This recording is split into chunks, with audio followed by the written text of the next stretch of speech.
Hello friends, I'm Imran. ఈరోజు topic వచ్చేసి cold war. Cold war అంటే చలి యుద్ధమా? కాదు. అది మీకు అర్థం కావాలి అంటే ఈ వీడియోని లాస్ట్ వరకు చూడండి. ఈరోజు మన వరల్డ్లో ఉన్న పాలిటిక్స్ అర్థం కావాలన్నా, ఇంటర్నేషనల్ రిలేషన్స్ అర్థం కావాలన్నా, జియో పొలిటికల్ సిచ్యువేషన్స్ అర్థం కావాలన్నా ఈ టాపిక్ చాలా ఉపయోగపడుతుంది. సో లేట్ చేయకుండా వెంటనే ఈ కోల్డ్ వార్ అనే టాపిక్ని స్టార్ట్ చేసేద్దాం.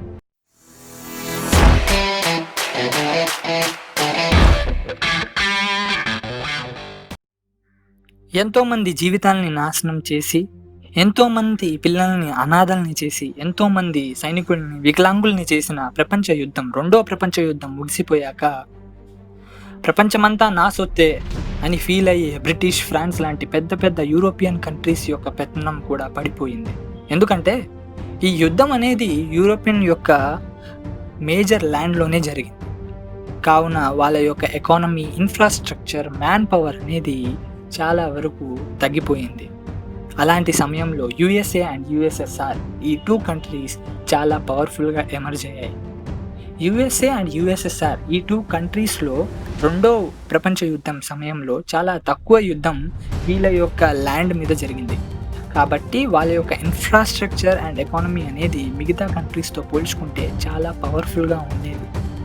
యుఎస్ఏ క్యాపిటలిజంని ఫాలో అయ్యేది, యుఎస్ఎస్ఆర్ సోషలిజాన్ని ఫాలో అయ్యేది. వీళ్ళ ఐడియాలజీ ప్రపంచం మొత్తం స్ప్రెడ్ చేసుకోవాలనే ప్రాసెస్లో ఒకరి మీద ఒకరికి ద్వేషం అనేది ఏర్పడింది. ఆ ద్వేషాన్ని మనం కోల్డ్ వార్ అని చెప్పవచ్చు. అమెరికాకి చెందిన ఒక ప్రముఖ రాజకీయ విశ్లేషకుడు మరియు ఒక పెద్ద రాజకీయవేత్త బర్నార్డ్ బరూక్ అనే అతను ఈ కోల్డ్ వార్ అని ఫస్ట్ టైం ఈ వర్డ్ని కాయిన్ చేశాడు. అతను కొలంబియాలోని సౌత్ క్యారోలినాలో ఒక స్పీచ్ ఇచ్చేటప్పుడు మనమందరం మోసపోతున్నాము, మనమందరం కోల్డ్ వార్లో ఉన్నాము అని ఫస్ట్ టైం కోల్డ్ వార్ అనే వర్డ్ని యూజ్ చేశాడు. ఇంతకుముందు ఈ వర్డ్ లేదు. ఓకే, అలాగే వాల్టర్ లిప్మాన్ అనే అతను అమెరికాకి సంబంధించిన ఒక ఫేమస్ రైటర్, రిపోర్టర్ మరియు పొలిటికల్ కామెంటేటర్. అతను 1947లో ఒక బుక్ రాస్తారు. ఆ బుక్లో ఈ కోల్డ్ వార్ అనే కాన్సెప్ట్ని చాలా పాపులరైజ్ చేస్తారు. అతను యుఎస్ఎస్ఆర్కి మరియు వెస్టర్న్ యూరోపియన్ కంట్రీస్కి మధ్యలో ఉన్న తేడాలు చాలా వాటిని తన బుక్లో ప్రస్తావిస్తాడు. ఇప్పుడు మనం ఇంతకీ కోల్డ్ వార్ అంటే ఏంటో తెలుసుకుందాం. దానికంటే ముందుగా కోల్డ్ వార్ ఎవరెవరికి జరిగింది అంటే యుఎస్ఏ గ్యాంగ్కి మరియు యుఎస్ఎస్ఆర్ గ్యాంగ్కి. గ్యాంగ్ అంటే ఏంటి అంటే simple, supporters of USA versus supporters of USSR. ఇక్కడ శాటిలైట్ స్టేట్ అనే వర్డ్ ఒకటి నేను రాశాను. ముందు శాటిలైట్ స్టేట్ అంటే ఏంటో తెలుసుకుందాం. Satellite state is a country that is formally independent in the world but under heavy political, economic and military influence or control from another country. అంటే వాస్తవానికి ఒక దేశం ఇండిపెండెంట్ కంట్రీయే, కానీ అది పొలిటికల్గా, ఎకనామికల్గా, మిలిటరీ పరంగా వేరే దేశం మీద డిపెండ్ అయ్యి ఉంటుంది. వాటిని మనం శాటిలైట్ స్టేట్స్ అంటాం. యుఎస్ఎస్ఆర్ అలా చాలా కంట్రీస్ని పొలిటికల్గా, మిలిటరీ పరంగా చాలా అన్ని విధాలుగా తన గుప్పెట్లో కొన్ని కంట్రీస్ని పెట్టుకుంది. అండ్ సేమ్ వే యుఎస్ఏ కూడా. ఈ రోజుకి కూడా యుఎస్ఏ కొన్ని శాటిలైట్ స్టేట్స్ని మెయింటైన్ చేస్తూనే ఉంటుంది.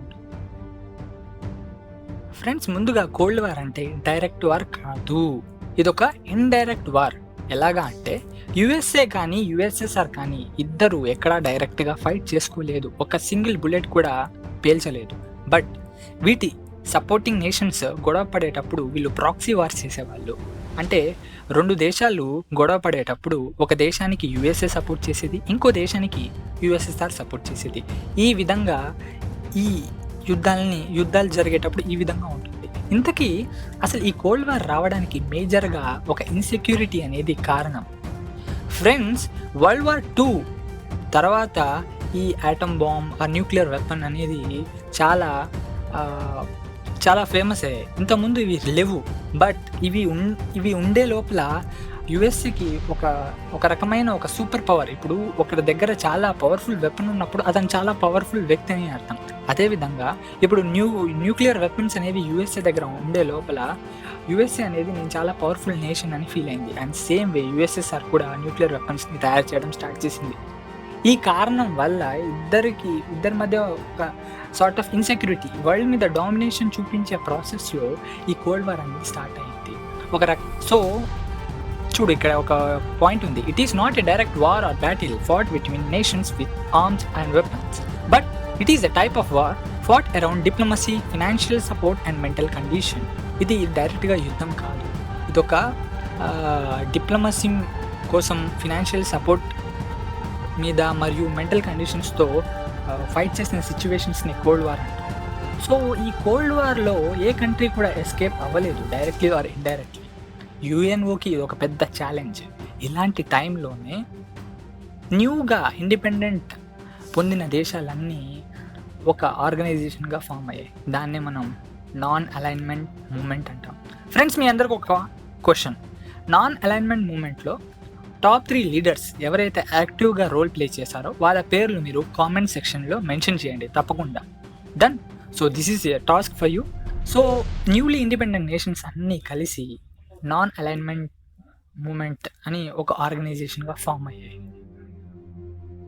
ఫ్రెండ్స్, ఈ మిస్అండర్స్టాండింగ్ అంటే కోల్డ్ వార్ అనేది ఇంకా పెరగడానికి కొన్ని కారణాలు ఉన్నాయి, కొన్ని ఈవెంట్స్ ఉన్నాయి. అవి మనం ఇప్పుడు తెలుసుకుందాం. ముందుగా యాక్చువల్లీ వరల్డ్ వార్ 2 జరిగేటప్పుడు యుఎస్ఏ అండ్ యుఎస్ఎస్ఆర్ని కాసేపు మనం కన్వీనియన్స్ కోసం సోవియట్ యూనియన్ అని పిలుచుకున్నాం. So USA and Soviet Union ఇద్దరు ఒకే గ్యాంగ్ అంటే అలైడ్ కంట్రీస్ అనే గ్యాంగ్లో జాయిన్ అయ్యి వీళ్ళు యాక్సిస్ పవర్ అనే గ్యాంగ్ని చిత్తుగా ఓడించారు. Okay, so USA and Soviet Union ఇద్దరు ఫ్రెండ్స్గా ఉండేవాళ్ళు. But due to some events వాళ్ళ ఫ్రెండ్షిప్ అనేది ఎక్కువ కాలం నిలిచిపోలేదు. సో ఇప్పుడు కొన్ని ఈవెంట్స్లోని ముఖ్యంగా ఫస్ట్ ఈవెంట్ వచ్చేసి ట్రూమన్స్ డాక్ట్రైన్.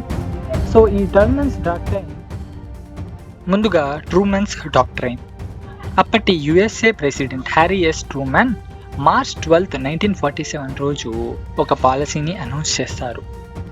వరల్డ్ మొత్తంలో కమ్యూనిజం అనేది చాలా ఫాస్ట్గా స్ప్రెడ్ అవుతుంది, దీన్ని మనం ఖచ్చితంగా ఆపడానికి కొన్ని దేశాలకి మనం ఎకనామికల్గా మరియు మిలిటరీ పరంగా సహాయం చేయాలి అని అతను ఒక స్పీచ్లో చెప్తాడనమాట.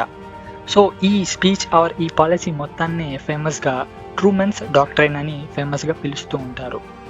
సో ఈ ట్రూమన్స్ డాక్ట్రైన్కి బెస్ట్ ఎగ్జాంపుల్ ఏంటి అంటే గ్రీస్ అండ్ టర్కీ అనే 2 దేశాలు ఉన్నాయి.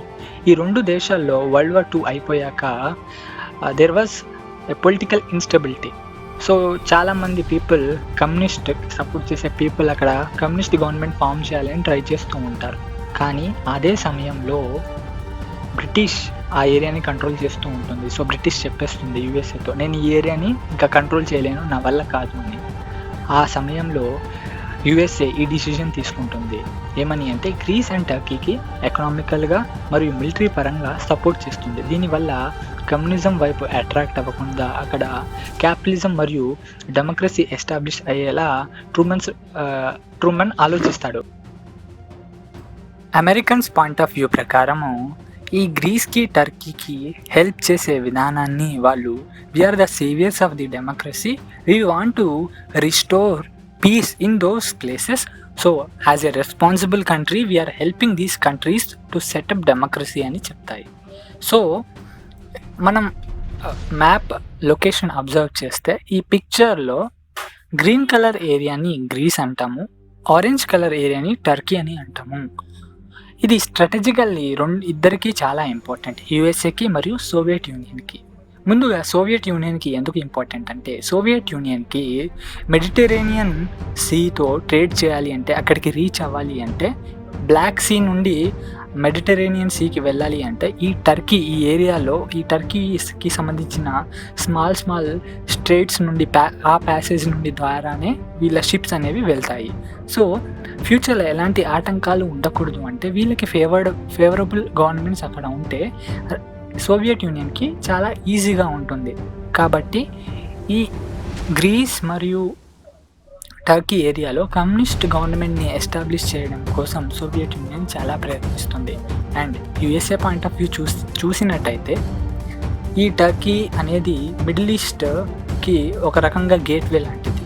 ఈ ఏరియాలో యుఎస్ఏ కంట్రోల్లో ఉంటే ఆయిల్ రిసోర్సెస్ని ఈజీగా ఎక్స్ట్రాక్ట్ చేయొచ్చు అని USA point of view. So ఎవరి పాయింట్ ఆఫ్ వ్యూ వాళ్ళది ఇక్కడ.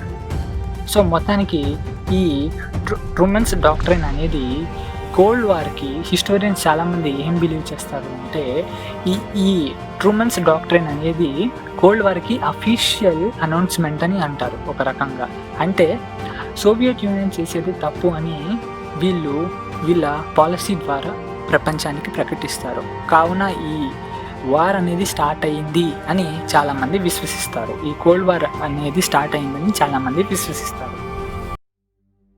ఈ కోల్డ్ వార్లో ఇంకా మిస్అండర్స్టాండింగ్ పెరగడానికి ఇంకో కారణం మార్షల్ ప్లాన్. ఈ టర్మన్స్ డాక్ట్రైన్ ప్రకటించిన వెంటనే మార్షల్ ప్లాన్ అనేది ప్రకటిస్తారు యుఎస్ఏ వాళ్ళు. దీని యొక్క మేజర్ ఎయిమ్ ఏంటి అంటే ఏ కంట్రీస్ అయితే రష్యా నుండి ఫ్యూచర్ థ్రెట్స్ వస్తాయి అని భావిస్తున్నాయో ఆ కంట్రీస్కి ఫినాన్షియల్గా మిలిటరీ పరంగా సపోర్ట్ చేయడం. అంతేకాకుండా మేజర్గా ఏం చెప్పిద్ది అంటే వరల్డ్ వార్ 2 సమయంలో ఏదైతే ఎక్కువగా నష్టపోయి ఉన్నాయో దేశాలు, ఆ దేశాలని ఎకనామికల్గా అప్లిఫ్ట్ చేయడం కోసం వీళ్ళు మార్షల్ ప్లాన్ని ప్రకటిస్తారు. ఈ ప్లాన్ యొక్క మేజర్ ముఖ్య ఉద్దేశము ఎకనామికల్ సపోర్ట్. సో చాలా కంట్రీస్ అనేవి దీన్ని యాక్సెప్ట్ చేస్తాయి. యూరోప్లో ఉన్న చాలా countries organisation for economic cooperation అని ఒక ఆర్గనైజేషన్గా ఫామ్ అవుతారు. దీని యొక్క మేజర్ ఎయిమ్ ఏంటి అంటే ఆ కంట్రీస్లో ఉన్న న్యాచురల్ రిసోర్సెస్ని చాలా ఎఫెక్టివ్గా యూజ్ చేయడమే దీని యొక్క మేజర్ ఉద్దేశం. సో ఈ మార్షల్ ప్లాన్ అనేది యుఎస్ఎస్ఆర్కి బాగా కోపం తెప్పించింది. ఎందుకు అంటే ఇది ఒక రకంగా యుఎస్ఎస్ఆర్ నుండి వీళ్ళని సేవ్ చేయడం కోసమే ఈ మార్షల్ ప్లాన్ని ప్రకటించారు అనే విధంగా ఉంది. సో అంతేకాకుండా ఈ మార్షల్ ప్లాన్ ద్వారా యూరోప్లో ఉన్న చాలా కంట్రీస్ అన్నీ యూనిటీగా కలిసిమెలిసి ఉంటాయి. సో యుఎస్ఏ సోవియట్ యూనియన్ చేసేది తప్పు, దాని ఐడియాలజీ రాంగ్ అని యూరోప్లో ఉన్న ప్రజల్ని చాలా అట్రాక్ట్ చేసిద్ది to pro democracy. Iron curtain. ఈ ఐరన్ కర్టైన్ అనేది కోల్డ్ వార్ స్ప్రెడ్ అవ్వడానికి హెల్ప్ అయ్యింది ఒక రకంగా. ఎందుకు అంటే యాక్చువల్లీ ఈ ఐరన్ కర్టైన్ అంటే ఏంటి? కర్టైన్ అంటే మనకి లోపల ఏముందో అది కనిపించకుండా ఉండటానికి మనం కర్టైన్ వేస్తాం కదా. అండ్ ఐరన్ అనేది strongest metal, one of the strongest metal. So అంత అంటే ఐరన్ కర్టైన్ అంటే అర్థం చేసుకుంటే అంత సీక్రెసీ అనేది మెయింటైన్ చేసేవాళ్ళు ఎవరు? సోవియట్ యూనియన్లో. ఓకే, ఒరిజినల్గా ఈ ఐరన్ కర్టైన్ అనేది ఉండదు. కానీ మీరు ఈ రోజుకి గమనించినట్టయితే చాలా communist nations like China, north కొరియాలో మీడియా అనేది అంత వీళ్ళ చెప్పు చేతల్లోనే ఉండేది, గవర్నమెంట్ యొక్క కంట్రోల్లోనే ఉంటుంది కూడా ఇప్పటికీ కూడా. సో ఫ్రెండ్స్, సోవియట్ యూనియన్ ప్రతి దాన్ని కంట్రోల్ చేసేది. సోవియట్ యూనియన్లో జరిగే అక్రమాలు మరియు హ్యూమన్ రైట్స్ వయలేషన్ కానీ లేకపోతే ఎలాంటి మ్యాటర్ అయినా కూడా అది బయటకి పోనించేది కాదు. సో ఈ ఐరన్ కర్టైన్ మీనింగ్ ఏంటి అంటే సోవియట్ యూనియన్ అండ్ దానికి సంబంధించిన డిపెండెంట్ కంట్రీస్ యొక్క న్యూస్ అనేది బయట ప్రపంచానికి తెలియజేసేది కాదు, అంత సీక్రసీ అనేది మెయింటైన్ చేసేది. సో ఈ ఐరన్ కర్టైన్కి ఈస్టర్న్ సైడ్ అంటే ఈ ఐరన్ కర్టైన్కి ఈస్టర్న్ సైడ్ అన్నీ సోవియట్ యూనియన్కి సపోర్టెడ్ కంట్రీస్ అన్నీ ఉండేవి. దీనికి వెస్టర్న్ సైడ్ వచ్చేసి pro USSR or neutral countries అనేవి ఈ ఏరియాలో ఉంటాయి. సో ఈ ఐరన్ కర్టైన్ అనేది ఒక రకంగా కోల్డ్ వార్ పెరగడానికి one of the reason. Next వచ్చేసి military blocks. Friends, world war 1 జరగడానికి ఆర్ వరల్డ్ వార్ 2 జరగడానికి ఈ మిలిటరీ గ్రూపింగ్స్ అనేవి వన్ ఆఫ్ ది మేజర్ కారణాలు. సో సేమ్ వే ఈ కోల్డ్ వార్ టైంలో కూడా కొన్ని మిలిటరీ గ్రూప్స్ ఆర్ గ్యాంగ్స్ లాంటివి, అంటే ఒక కంట్రీ ఇంకో కంట్రీతో రిలేషన్స్ మెయింటైన్ చేసేవి మిలిటరీ పరంగా. అంటే ఒక నాటో అనే ఒక ఆర్గనైజేషన్ ఉంది.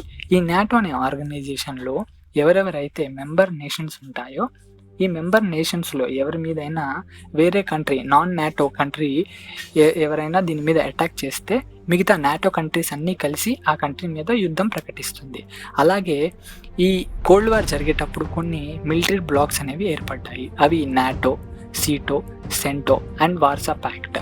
సో మీకు ముందుగా నాటో చూడండి. నాటో యొక్క కంట్రీస్, కవర్ అయిన కంట్రీస్ నేను మీకు స్క్రీన్ మీద కనిపిస్తూ ఉంటుంది. యుఎస్ఏ, కెనడా అండ్ యూరోప్లో ఉన్న మేజర్ కంట్రీస్ అన్నీ ఆ డార్క్ గ్రీన్ కలర్లో ఉంది కదా, ఆ కంట్రీస్ అన్నీ నాటోలో మెంబర్స్. ఓకే, నెక్స్ట్ వచ్చేసి సెంటో, ద సెంట్రల్ ట్రీటీ ఆర్గనైజేషన్, దీన్ని ఒరిజినల్గా బాగ్దాద్ ప్యాక్ట్ అని అంటాము. దీన్ని మిడిల్ ఈస్ట్ ట్రీటీ ఆర్గనైజేషన్ అని కూడా పిలుస్తారు. సో దీంట్లో ఈ గ్రీన్ కలర్లో కవర్డ్ అయిన కంట్రీస్ని మనం మీటో అంటాం ఆర్ సెంటో అని పిలుస్తాము. నెక్స్ట్ వచ్చేసి SEATO, south east Asia treaty organization, Asian treaty organization. So ఈ బ్లూ కలర్లో కవర్ అయిన కంట్రీస్ని మనం సీటో అని అంటాము. ఆ టైంలో వీళ్ళందరూ గ్రూప్స్గా ఫామ్ అయ్యారు. అంటే ఈ ఆర్గనైజేషన్లో ఉన్న ఒక మెంబర్ మీద వేరే కంట్రీ నాన్ మెంబర్ ఎవరైనా అటాక్ చేస్తే ఈ మెంబర్ నేషన్స్ అందరూ కలిసి అటాక్ చేసిన వ్యక్తి మీద యుద్ధం చేస్తారు. అండ్ యాక్చువల్లీ ఇందాక నేను చెప్పిన నాటో కావచ్చు, సీటో కావచ్చు, సెంటో కావచ్చు, ఈ 3 USA, pro USA, and only Warsaw pact మాత్రమే ప్రో యుఎస్ఎస్ఆర్. సో ఇది సోవియట్ యూనియన్ వాళ్ళు చేస్తారనమాట. వార్సా అనేది పోలాండ్లో ఉంటుంది. ఓకే, సో ఇది మేజర్గా దానికి ఫేవర్డ్గా ఉన్న ఈస్టర్న్ అండ్ సెంట్రల్ యూరోపియన్ కంట్రీస్తో ఈ ట్రీటీ అనేది సోవియట్ యూనియన్ అనేది చేసుకుంటుంది. అండ్ ఇంకా ఇలాంటివి చాలా ఉన్నాయి ఈ ఈ కోల్డ్ వార్కి సంబంధించినవి. మిగతావి కూడా మీరు తెలుసుకోవాలి అనుకుంటే wait for the part 2. We will release as soon as possible. Thank you friends, thank you for watching. Please don't forget to subscribe our channel.